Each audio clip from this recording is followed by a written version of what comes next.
'82, I was 17, my old man was 55. If you do the math between the two of us, that's 72 years of life. An eternity, so it seemed to me. How could anything live that long? Now I say my folks were only 84 the year that they passed on. For a little while it seems you got time to choose your dreams. Pretty soon you look around and you see 100 years ain't what it used to be.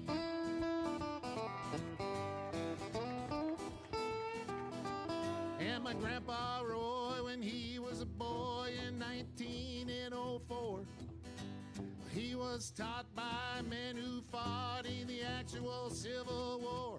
And only 8 decades passed and my high school class put the tassels on the other side. Started on our way full of naivete on the great American ride. The months and years slide past, each more quickly than the last. Pretty soon you look around and you'll see 100 years ain't what it used to be. Oh, Johnny! Oh, yeah.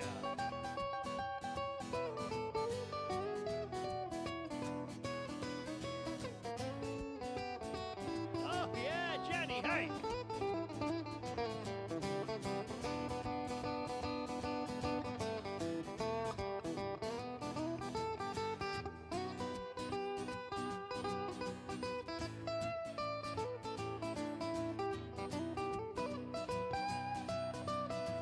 For one every day. How do you like that? That's Joe? great. We'll find a building. We're rolling. St. Clarence, what kind of church? St. McLaren's Cathedral. St. McLaren's Cathedral in downtown Garage Logic, the seat of Gumption County, brings you Garage Logic number 1514, April 1st, 2025. Hello, everybody. Buckle up. 84 degrees was the record high on this day in 2015.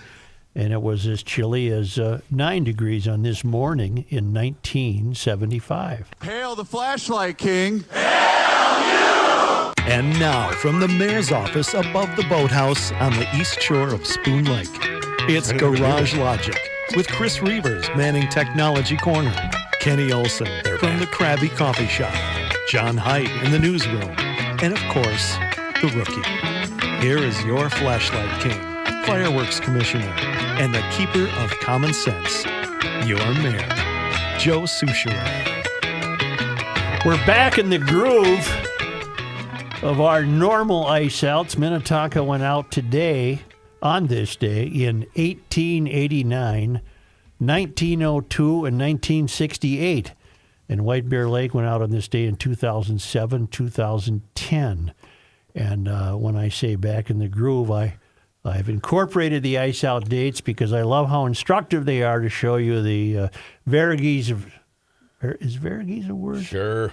Make it up. I mean, Minnetonka went out on this day in 1889. We did mention that Minnetonka went out at 1:30 on Saturday, correct? We did yesterday. That's what I thought. Okay. It's interesting that you only give ice outs for the lakes that aristocrats live around. Wow. That's all right. Tuesday start. Let's go. Well, hail the flashlight king. Hail you! Feel free to use my name. Hey. Big yellow limo bus driver Bill. Longtime GLer here. First, I'd like to thank my brother Brad for introducing me to your show many, many years ago, but I have a question. Since we are in the ice out season and you are the mayor of Gumption County, I'm wondering why we only hear of the ice out dates for Minnetonka and White Bear Lake. Wow, Kenny, you're clairvoyant. Don't we have a lake here in Gumption County? Don't you do your show above the boathouse on the east shore of Spoon Lake? Allow me to enlighten your listeners with some ice out dates for Spoon Lake. This year, March 18th. Now, there is a Spoon Lake in Garage Logic. Yes, there is. Well, so we went out on March 18th. The earliest we ever went out was April 3rd, and that was last year. And I don't know why he doesn't have the latest. He does, April 27th, 2018. but I would imagine that Bill hasn't been observing ice outs back to the 19th century. Probably not. Thank you for that. How is everybody? I am fantastic. I don't want you to display those where I can see them. The game is afoot. No, I'm off that. It's so vergasus. I'm off that. Or whatever word you use. What are you talking about? He's got the big jar. M&Ms. The deal. Now, you mentioned Ann-Margret yesterday. I did. That you saw Ann arriving or leaving? She was arriving with her daughter and another escort. How did you know it was her daughter? Her daughter identified herself when I was talking to her mother. Is she a chip off the old block? Yeah, she's all right. Well, I didn't mean all she's right. Not, she does not have the movie star status look. Well, she's got to be about, still has an 83. 70. Ann-Margret's 83. Oh, so how old's the daughter, I wonder? She's probably in her 60s. Now, wait a minute. Ann-Margret's only 83 and she's in a wheelchair? Well, she was wheeled in. I don't think she was feeble. I think it may have just been a better way to get her through the crowd. Yeah, a long flight. Christine writes, I was listening to GL when I heard Rook saying he met Ann-Margret at the airport. She was probably leaving. No, you saw her arriving. Well, I saw her. She arrived and then went through the departure level. So she was leaving the airport. I saw her arrive at the airport. Well, she My God, spoke. Matthew. She spoke at the American Legion in Forest Lake Sunday afternoon. March 29th was proclaimed as Vietnam Vets Day by the governor some years ago. Probably not this governor.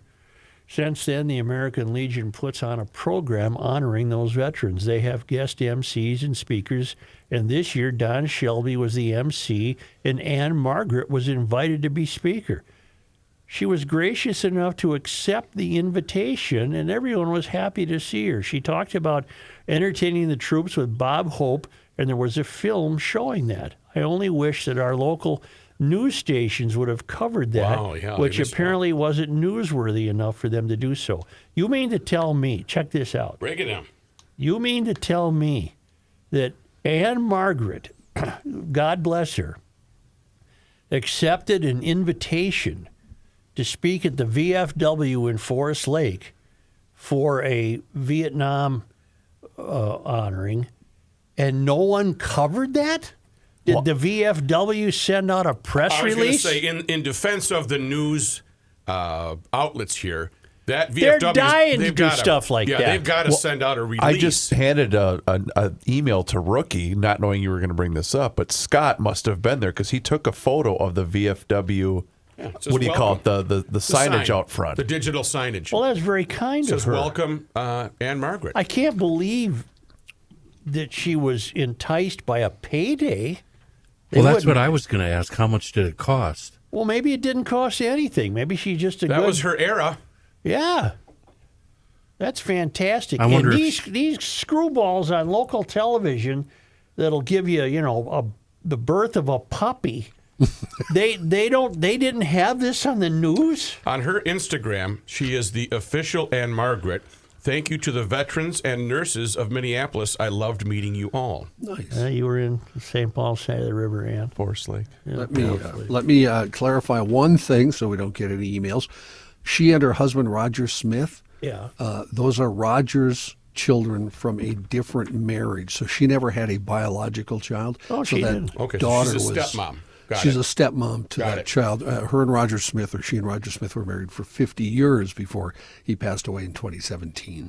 So she didn't have a kid? Correct. No biological children. But for 50 years, she was the mother of these children? 3 children, yep.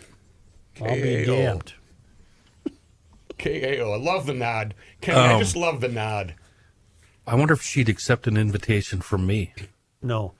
Do you fellows, do you people realize, calling everyone around the country and around the world, I may be the only person you know who is living under a trash emergency? No. Right. You have a crisis in St. Paul. I am the capital living, city. this isn't a watch. This is a full-blown emergency. Joe, Do you get a note? mayor has broke all the rules for a decent, upstanding, successful society. All of them. Yes. Trash emergency. Congratulations to the residents. Do you of get St. Paul. an alert on your phone? Or on your trash bin. No, yes, we're under an emergency, and that means we don't know what that means.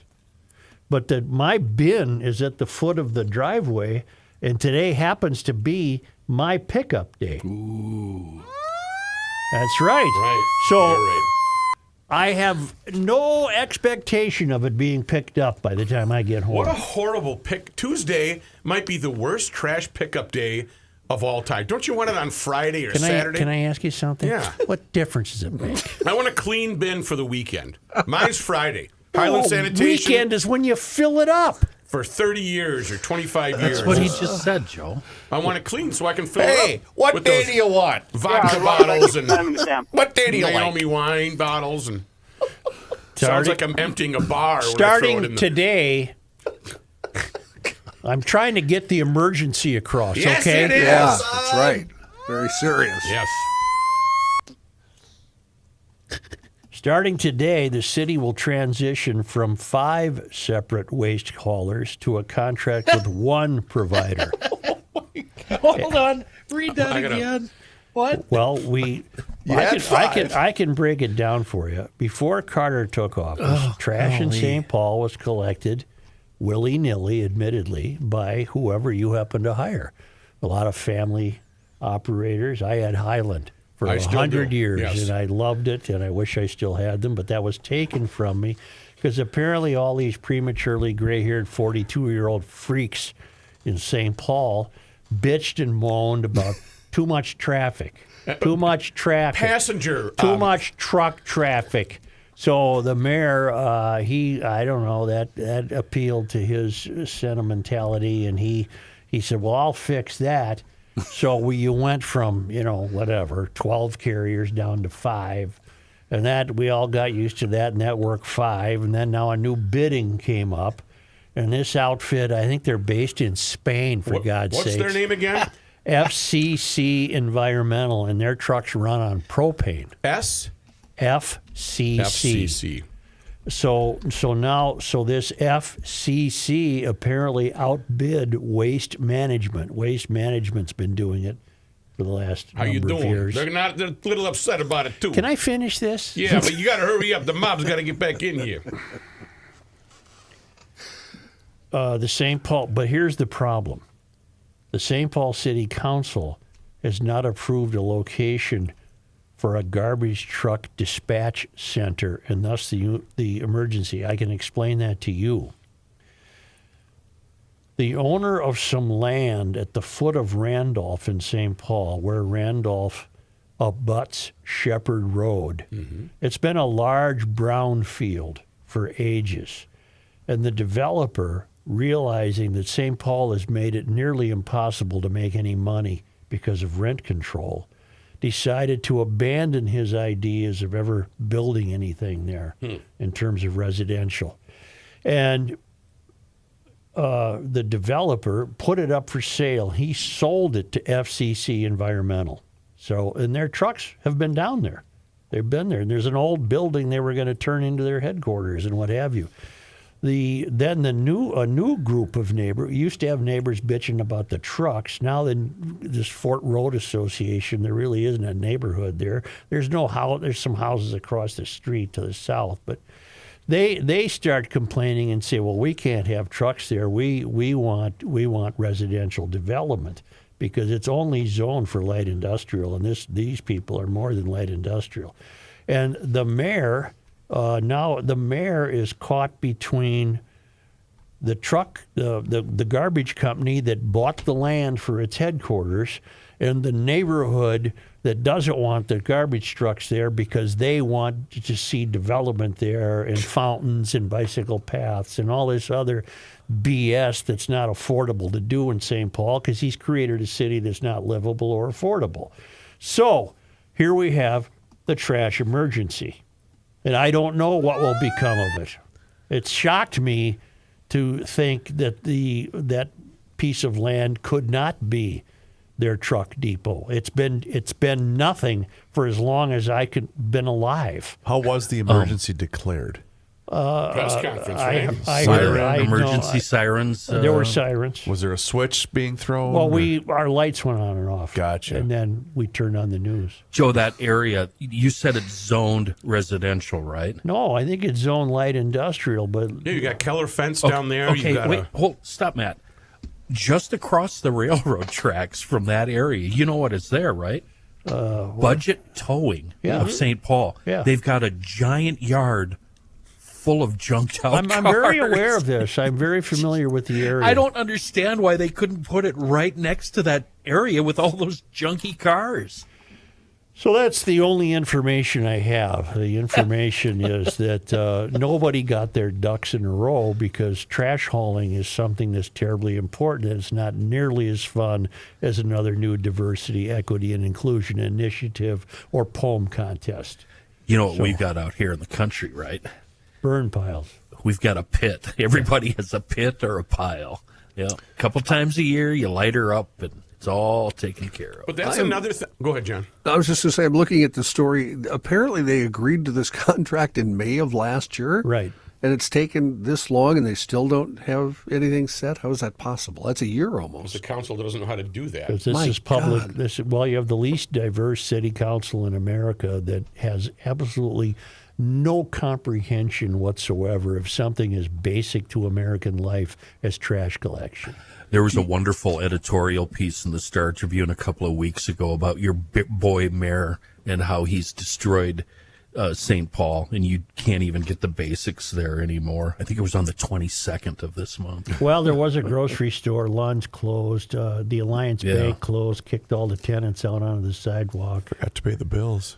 They've cited the lack of commerce in downtown St. Paul, lack of livability. The problem is that trash is something that should have been on their radar all the time and gotten it taken care of. If you guys would like to have some laughs, go on to the old twincities.com and read the comments associated with this story.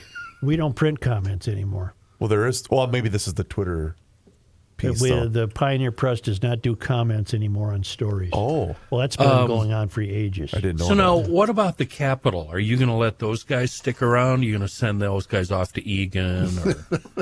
What are you talking about? Well, I don't know. The Capitol being in St. Paul, there's got to be a problem with that. Yeah. Leaky. But here's the problem with St. Paul. On that nice piece of land where Budget Towing is and the new trash, that's close to the river. You could have a nice 6 or 7 level place, a senior retirement place with beautiful views. What are you talking about? I'm saying St. Paul does it wrong because they have all this commercial stuff right up to the river. You're playing into the hands of the city council that doesn't want the trash people there. I would like to see some development. You don't live in St. Paul, so you can just shut the hell up. I live there long enough. I live there long enough. I think our You're not under an emergency where you live. No, Joe, I'm not. I think We're every Friday like paper or clockwork. Yeah, you like Friday, we know. I think our Yeah, geologist lives just down river from that I know where the area. geologist lives, and she's under a trash emergency. She's closer, I think, on the other side of Smith. Do you shelter in place when you have the trash emergency? We've been told to. Okay. Yeah. Or is it like hurricane season? You just board up the windows and get the hell out of there. No, nobody in St. Paul can afford to go anywhere. Other than that, Just get the windowless white van, get the ski masks, some gloves, and chuck those bags right over the bluffs into the river. You don't have anything to worry about.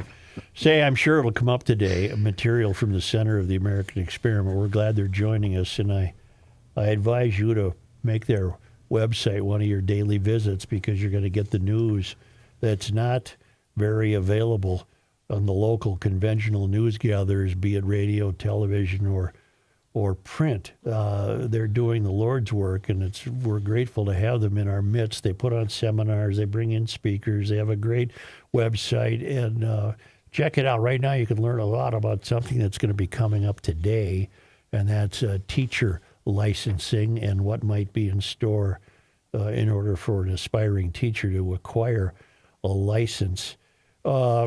the Center of the American Experiment, well, their guys have become familiar to us. We have them as guests. I recommend it highly. It's just AmericanExperiment.org would be how you would get yourself in touch with them.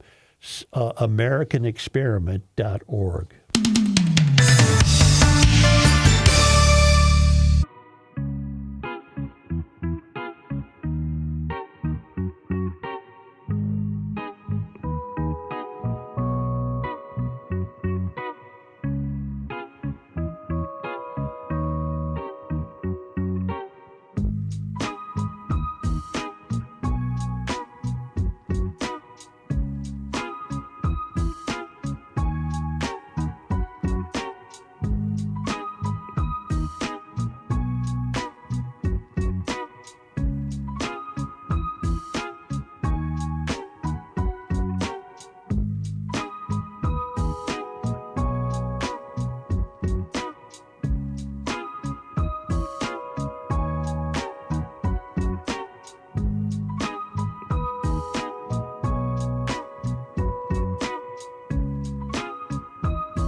The end of the world as we know it, and he feels fine.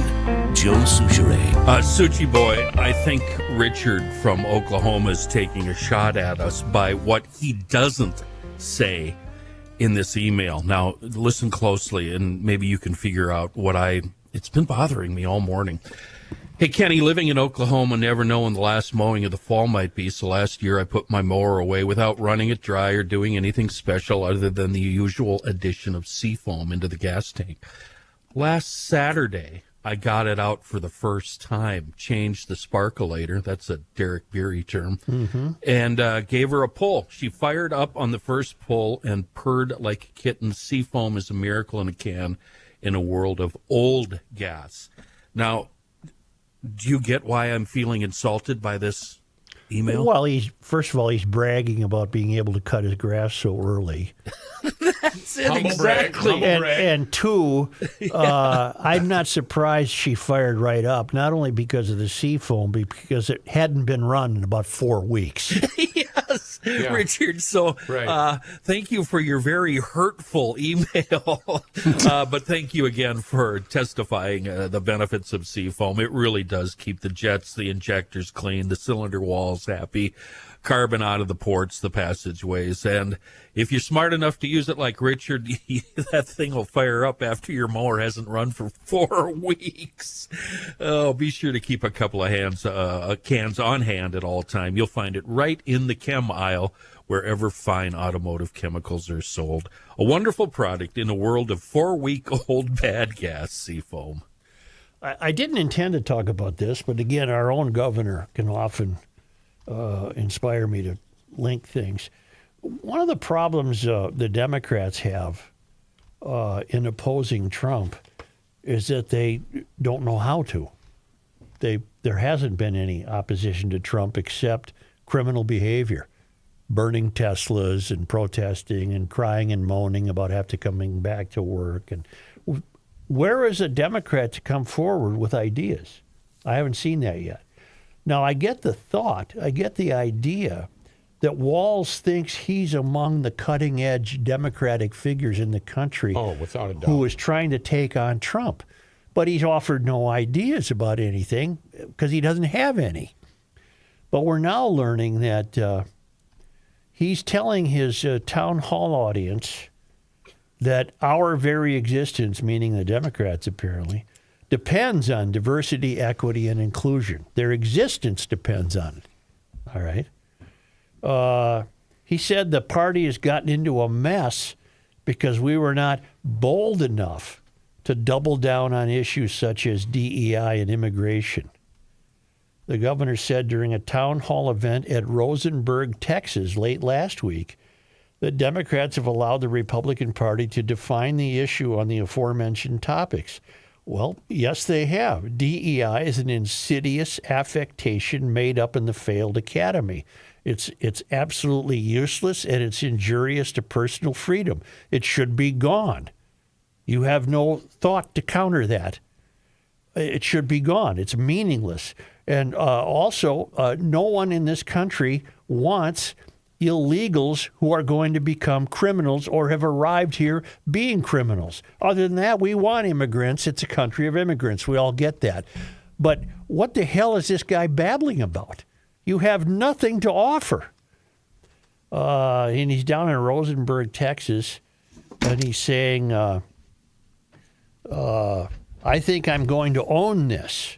When we see people back off and we see corporations back off to the threats instead of leaning into and knowing we're doing this because it's not only morally the right thing to do. No, it isn't. It's immoral.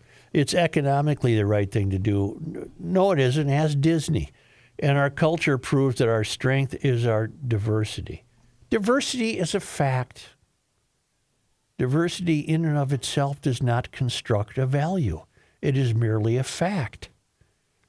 We've been talking about this for years as a country of immigrants, and we let them define the issue on immigration. Well, you should be a legal immigrant, Walz. We let them define the issue on DEI because they have an idea about it, Walz. And we let them define what woke is. Woke is ridiculous, Walz. We got ourselves in this mess because we weren't bold enough to stand up and say, you're damn right, we're proud of these policies. Well, you know why, Walzy? Because you're running out of your fellow party members who are proud of them. I don't know where to go with this, except the guy, obviously, as you well know, drives me nuts. Well, it's more proof that he doesn't understand the citizenry of this state and this country. You know, he's that far out of touch where a lot of his ilk, and I'm going to say governors and on up, and anybody that works in Washington, they don't understand what our lives are like day to day. And the fact that they continue to double and triple down, Kenny, is astonishing. So either he's got some really bad people giving him bad advice, or he is just that stupid. Which is amazing because I wouldn't say that about the senators and representatives that actually work in state government, because most of them have a regular job and they're out and about among their communities, their areas, and they know what we're going through. But it seems like you get to the Washington level or you get to the governor's level where there's a residence and you're protected from the people, they immediately lose touch with us. 53% of Hispanic adults, according to Alpha News, said they approve of a new national program to deport all undocumented immigrants currently living in the U.S. illegally. Biden signed an executive order during his first day in office aiming to advance equity and racial justice, which opened the floodgates for his administration to embed DEI programs across federal agencies. Trump's administration quickly reversed these programs during his first days in office. Some polling has shown voters support eliminating DEI-related programs in the government and schools.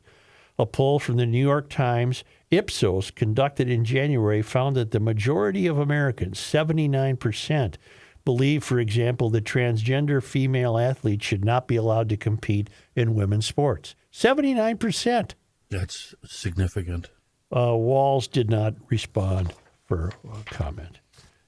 I think that maybe what people ought to do is just, including me, is shut up and let this guy continue to hand him some more rope. It seems to me that he's just making it worse for himself.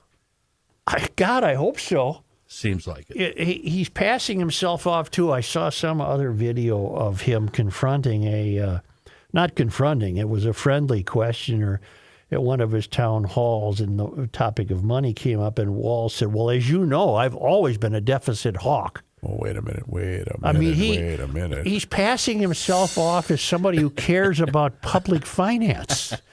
He's running the state into bankruptcy. Did he do it in the same Chris Rock kind of theme where he's got the stand-up bit with the stool and the whole deal? And they always bring somebody out on stage. Usually it's Mrs. Walz, and they put her in a stuffed chair. And So, I'm a black man from Harlem, so I understand the plight of. I mean, his lies are so ludicrous. My goodness. I read something very interesting yesterday. Lance Morrow, who died last year, was the fellow who wrote the Time magazine article in 1973 that featured Wendy Anderson on the cover holding up the fish. And it was that famous article, Minnesota, the State That Works. And apparently before he died, Morrow wrote a piece saying how Minnesota went from Tom Sawyer to Huck Finn, how Minnesota completely lost that sterling brand it had. What with everything we know now, the crime and the drugs and the breakdown of the two cities and on and on and on and on. And Morrow, to some degree, blamed it on things were so good here that the elite white people had it so good, they began to think they should be sending signals of their virtue. So they start installing these worthless politicians because they were appealing to their sense of virtue, that they've had it so good. Let's bring in these people and give them a chance. And, of course, these people have completely ruined the two cities because they don't know what they're doing. Then I went to find more from Morrow, but then learned he died. So I was going to have him on the show, but that'd be tough. He'd be a bad guest. It'd be tough. It'd be tough. So I don't know. Anyway, Walz is on the tour and good. I'm not sure he's helping his party or himself, but maybe he is. Doesn't seem so, but maybe he is. But again, when you were so thoroughly defeated, how can you keep, as Kenny mentioned earlier, how can you continue to keep doubling and tripling down on this same ideology, this nonsense that clearly the American public doesn't want? Well, here's some of our friends at the American Experiment. DFLers are now pushing the second highest top tax rate of income and the top rate of business tax in the entire country. Wow. And I'm sure Walz is fine with that. In February of 2023, Minnesota's management and budget forecast a state government budget surplus of $17 billion for the 2024-2025 biennium. In that historic session, the DFL trifecta blew through that surplus. And between 2019 and 2024, Minnesota state government spending per person and adjusted for inflation increased by 23%. That historic trifecta also hiked taxes and fees by $10 billion. But even this wasn't enough to cover the explosion in state government spending. And in November, just this past November, the Management and Budget Office issued a forecast for a state government budget of $3.5 billion, $5.1 billion when you take into account for inflation. And this month, we learned that Minnesota's fiscal situation has deteriorated even further. The forecast budget surplus for the 2026-2027 biennium is down $116 million, from $616 million in November to $456 million. And the forecast deficit for 2028-2029 biennium is up to $4 billion, or $6 billion if you account for inflation. So we're going in completely the wrong direction. The deficit, the result of gross fiscal mismanagement by the state over the last 2 years, is the central fact of state government financing. How we deal with it, with higher taxes, spending cuts, or some combination of the two, will dominate political and policy discussion in Minnesota for the next 2 years. And no one confronts Walz, no member of the media. Well, American Experiment does. Alpha News does.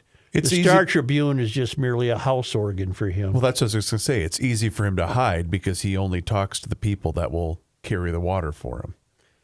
And when I say the Star Tribune's a house organ, that's not hyperbole. The publisher, Steve Grove, was Walz's hand-picked director of economic development, and then for some reason got this gig at the Star Tribune. But the Star Tribune is never going to expose Walz's failures. It's just, you can't rely on it for that.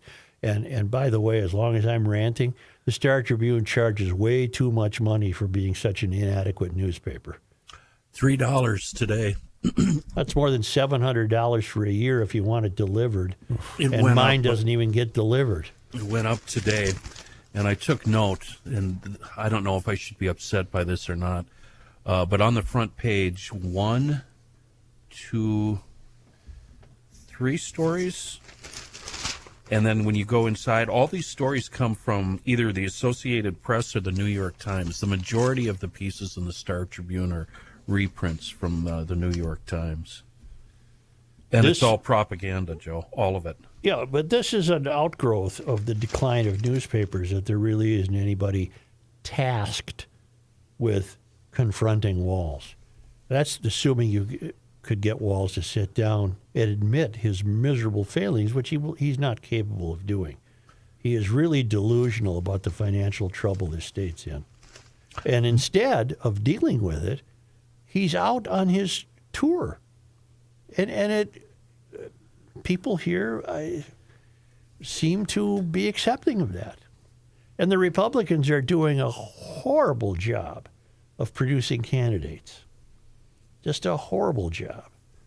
So the future isn't that bright. No, it's not. Not for the state of Minnesota. Thank you for that on a Tuesday. It's trash day. By the way, I'm done buying the Star Tribune. I'm now going to be on, like John, just get it online. $129 a year. I don't even pay it. We have an account at the station. Oh, I'm paying? What the hell? I'll give you the password. Well, yeah, John shouldn't have to pay. I'm just looking at the tax charts. It's just, it's not good. It's not good. Especially in a trash emergency. And I'm living in a trash emergency. Many of my friends and family are in a trash emergency. Or do you need a safe space for the trash emergency, or are you going to be okay? No, you got to stay there to protect your emergency situation. I mean, you can't let that bin be taken, or get in your pickup truck. Can you walk us through the process of when Joe Souchere, the mayor of Garage Logic, takes the trash? I mean, do you line her up nice and even at the end of the curb and kind of give it the old, that'll do? That's pretty uncanny, because that's exactly what I do. Here's what you do, Suchi. You put it in the back of your pickup truck. I don't drive have one. over to Minneapolis. Then I know you have 3, but I don't have one. Drop the tailgate and then go as fast as you want to and watch all the trash blow out the back. What was that? It was somebody from sales put out an email. It says, "Has anybody got a pickup truck?" Yeah, I got 3. I got 3. Why? Kenny's jumped on that. Like, look at the time. It's already we're up against the clock here. God, that was funny. Jailers, I want to talk to you about Bradshaw and Bryant. They're personal injury attorneys, but here's the deal. They're one of your GL guys. You got a garage door guy, you got an electric bike guy, you got a Seafoam guy, you got guys. You need this. Put Bradshaw and Bryant's phone number in your contacts. 800-770-7008. Insurance companies and adjusters can be tough to deal with, so if you need someone on your side, Mike Bryant from Bradshaw and Bryant and his team will explain your rights, represent you, and help you in a tough time. And don't sign anything without talking to your guy. For 6 consecutive years, Mike has been recognized as a super lawyer and has been named among Minnesota's top 40 personal injury lawyers by Minnesota Law and Politics. 800-770-7008 or go to minnesotapersonalinjury.com. Your case evaluation, of course, is free. And Bradshaw and Bryant they don't want you to be part of the problem. Don't text and drive. Don't drive distracted. That's just common GL sense from Bradshaw and Bryant.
Here's a man who spends hours in hardware stores, sifting through the nuts and bolts of life. Joe Souchere. I remember that day a long time ago, years ago, living in South Minneapolis when we called ProTurf, ProfessionalTurf.com, and had them come out and look at our landscaping issues. We had 2 areas in the backyard where every spring I would have to replant the grass, and I showed this to them about this time of the year. And I said, I need this nonsense to stop. And oh my goodness, they turned my dark and danky and shady, gross backyard into the showpiece of the neighborhood. Literally, they put a patio in, they put some shrubbery in, they ripped out some garbage, they put some rocks around the driveway where the salt always killed the grass. It was absolutely amazing. If you have those issues or you're considering any kind of landscaping at all at your place, you need to get on the computer right now today. Log on to ProfessionalTurf.com. Schedule a free landscape design estimate. They're going to come out and look at your situation. And what's really neat is they can show you via the voodoo of the computer and certain apps what the finished product of your project will be before they even put a shovel in the ground. And your wildest dreams can come true. They do absolutely everything related to landscaping. I could list it all, but I mean, we'd be here all days, from trees and shrubs to retaining walls, patios, pools, fire pits. It doesn't matter. They can do it for you. Schedule that free in-person landscape design estimate right now. And check out, while you're on the website, you'll see what they're capable of. It's amazing. Go to ProfessionalTurf.com. Here's Mr. John Haidt in his newsroom. Thank you, Joe. This news brought to you by North American Banking Company. Interim U.S. Attorney for Minnesota, Lisa Kirkpatrick, told 5 Eyewitness News that drug cartels in Mexico started focusing on Minnesota about a decade ago, and it's created what she calls a hub for the upper Midwest for methamphetamine and fentanyl trafficking. Kirkpatrick says, I frequently say meth is king in Minnesota, and it always has been. Minnesota is awash with deadly methamphetamine right now. Do we celebrate that? I guess so. We're number one in something. We got to be good at something. On March 21st, the U.S. Attorney's Office for the district charged 11 people in a big meth bust involving multiple kilos and a kidnapping in St. Paul with ties to a Mexican drug cartel. Kirkpatrick said that the Twin Cities became a hub in the illegal drug trade because I-35 travels nearly all the way to Mexico. There's an international airport here, of course, and there's access from other countries at the Twin Ports in the Duluth area. Just a lot of ways, she says, to get drugs into and out of Minnesota. Assistant U.S. Attorney Alan Slaughter Jr. is the office's top narcotics prosecutor. He said people will pay a lot more money for meth and other drugs here than they will in cities closer to the U.S.-Mexico border. Slaughter says a pound of meth goes for $400 to $600, but here it'll go for between $1,500 and $3,000. Both prosecutors said cocaine is also making a resurgence in the Twin Cities area. And that meth's good for you, man. It really makes you look good. Kenny or Johnny, it's interesting what you just said in part of that story, because in my latest Dum Dum run, I encountered a situation where, because most of these places you can't use cash for gasoline, and this guy was putting up a stink because he had no cards or nothing, and he wanted to pay cash for his gasoline in his big conversion van. Well, I guess I'm not going to make that trip because I intend to pay cash too. Good luck to you. Yeah. Robbinsdale area schools bracing for layoffs ahead of the 25-26 school year after a budgeting error resulted in a $21 million shortfall. We talked about this when they discovered it.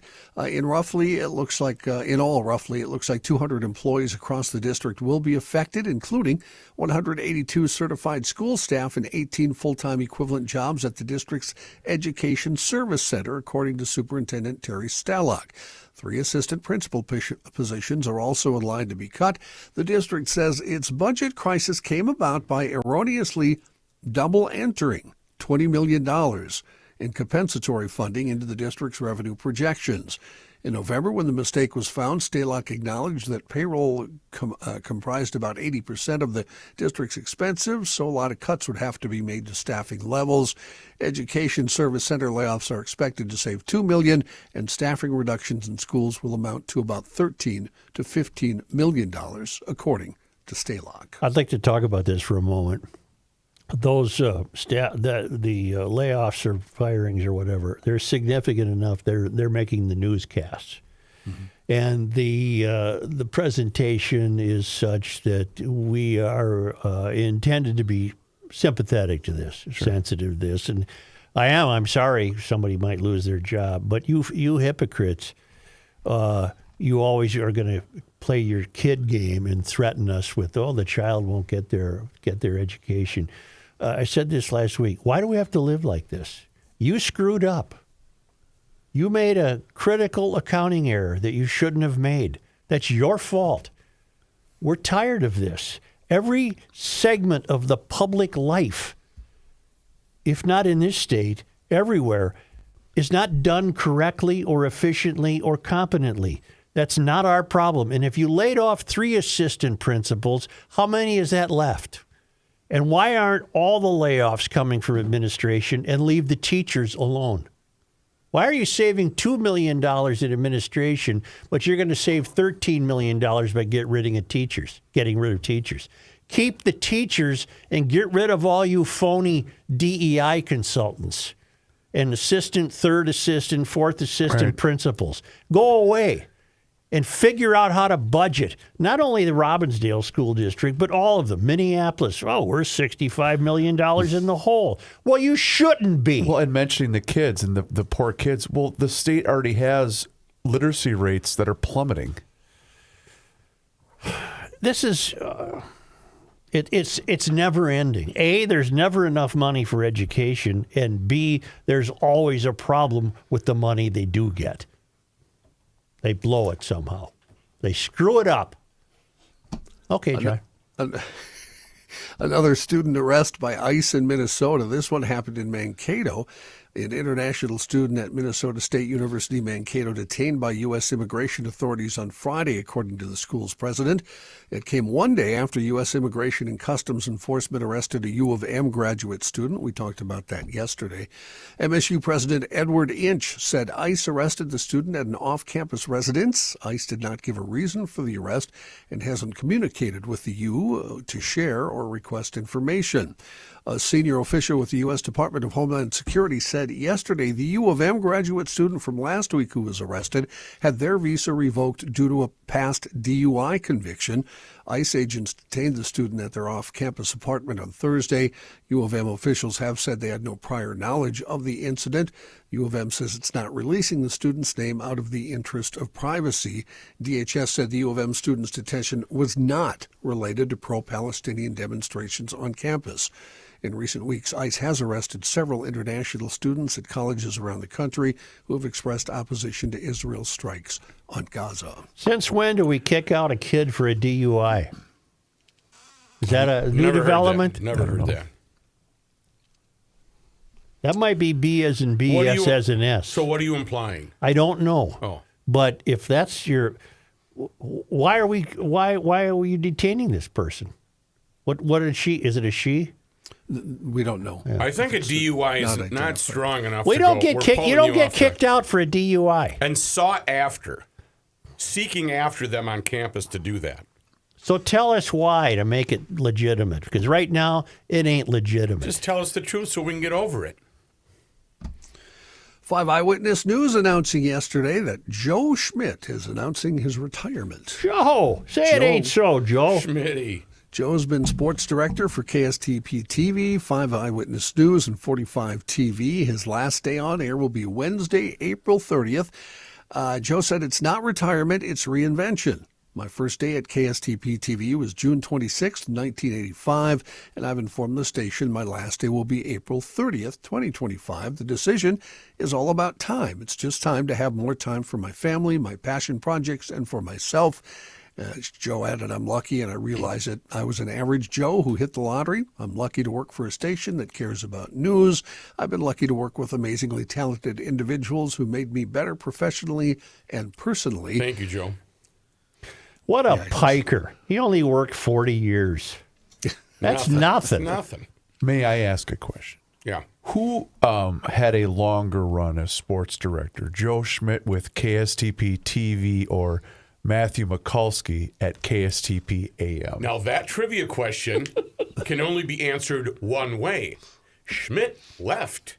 Remember, right. he had a separate career, so he handed in the reins. So I've been reigning sports director at KSTP AM Well, you're not. since about 1995. Well, but you're not, because we're not at KSTP AM.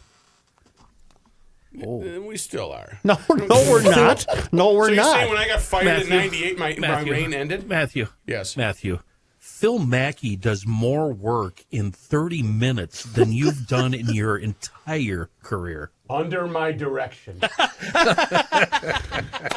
does good work. You're proud of him, aren't you? I molded him. He was my prodigy. So Phil Mackey's success. Yeah. Is the Rookie's very result. proud of Phil. I love what I did with Score North. I mean, Judd and Mackey That was and Declan. always the greatest, was when the new phone call sheet came out every year, when you had your update. Matthew Mikulski, AM Sports Director. Sports Director, 1500. And you know who gave me the most shit about it? Joe Schmidt. Oh, yeah. Hey, Sports Director, how you doing? I didn't see you at the practice last night. With Joe leaving, let's just all join hands and pray and hope that Doogie gets that 6 and 10 p.m. sports desk job. I want to see Doogie on TV every day. I love him so much. Longer's going to give him a run for his money, but Doogie, how do you fight with that? You know? God, I love Doogie. Let's go, John. The station did say they will be doing a search for a replacement. Nationwide. Let's go. Doogie. Why don't we take a quick break? Bring here. in the Boom Goes the Dynamite guy. Oh, Yes. that'd be great. Didn't he work for Hubbard He Station? did. Yeah, he That's did. what I thought. Yep. Mr. Reavers, what do you got for us? John, I'd like to tell you about my good friend Linda Keller and Keller Tax Service. Here's the deal. I somewhat gave a bit of misleading information yesterday. Uh-oh. Everybody gets a refund? No. Let's okay. not do that. Careful. But she did want to say thank you to all of the Garage Logic and Weekly Scramble listeners that have had me do their taxes this year. She's booked. So if you didn't she closed. Advertising works on Garage Logic, people. She ought to Advertising meet. works. She said, thanks to all of you. This has been the best year for Keller Tax Service since I left California back in 2016. My appointment book is officially full, but if you're a new client, I can still take you on extension as long as you can call now and have a plan. Here's what that means.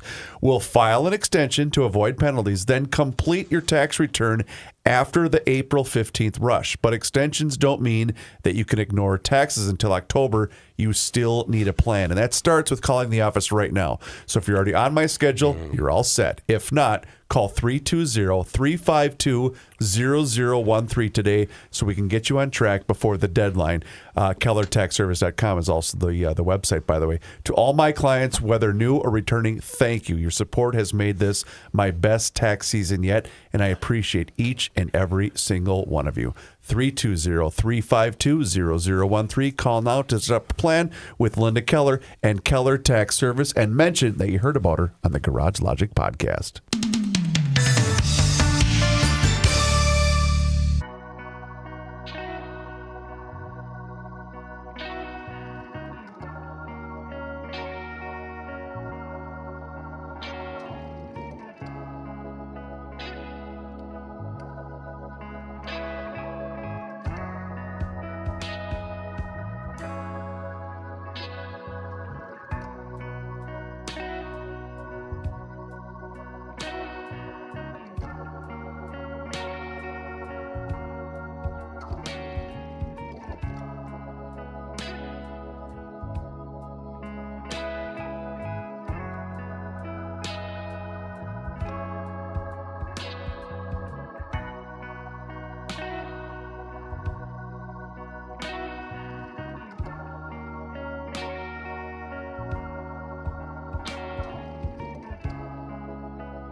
This guy wears many hats, just not indoors. Joe Souchere. Weather in Minnesota can always surprise you, as we don't know if we're going to get snow, rain, whatever the case may be, but the temperature is going to be cool, so you can't shut off your furnace yet. If your heating unit is giving you trouble, then I suggest you get in touch with the Ray and Welter family. They've been around for over 116 years, close to 120, and that's 4 generations. Rick and the crew over there have certified techs that have kept up with technology.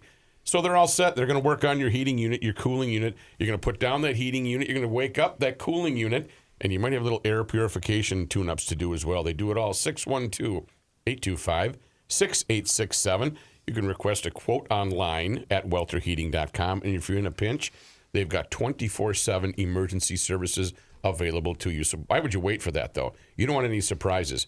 welterheating.com for your heating unit when you're going to put that to bed, or your cooling unit where you're going to wake it up. Welter's a fine, common-sense family serving the metro area for over 116 years. They're garage logicians, and they want to earn your business. 612-825-6867. Heat up or cool your shelter with the fine folks from Ray and Welcher.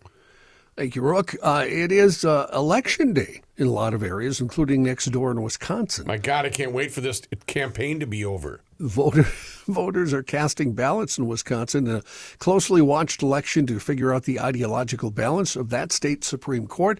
The swing state race has become a proxy for the national political mood, with more than $75 million in ad spending poured in, the most ever for a state-level judicial contest. The court currently has a 4-3 left-leaning composition, with liberal Justice Ann Walsh Bradley retiring. Recent polls have Democratic candidate Susan Crawford with an 8-point lead over Republican Brad Schimmel. Crawford has outspent Schimmel, although a number of influential figures have publicly supported the Trump-endorsed Schimmel, including Elon Musk, who was in Wisconsin Sunday and gave out two $1 million checks to voters during a Sunday rally. Time out. What does that mean? What does that mean? Really, what does that mean to give out $1 million? Who gets I agree. that? I don't get it. I don't know what that means. If you signed a petition calling for people to vote, you were eligible for the $1 million. You go into the pot. And technically he got away with it because it wasn't a payment for actually voting. Okay, so you're going into a pot and they pull out your name and you win.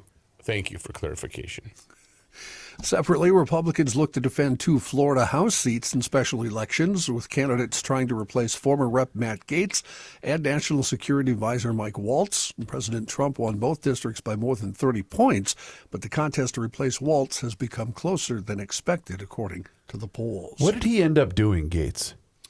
He's got a podcast, I think. I know that. Who doesn't? Who doesn't?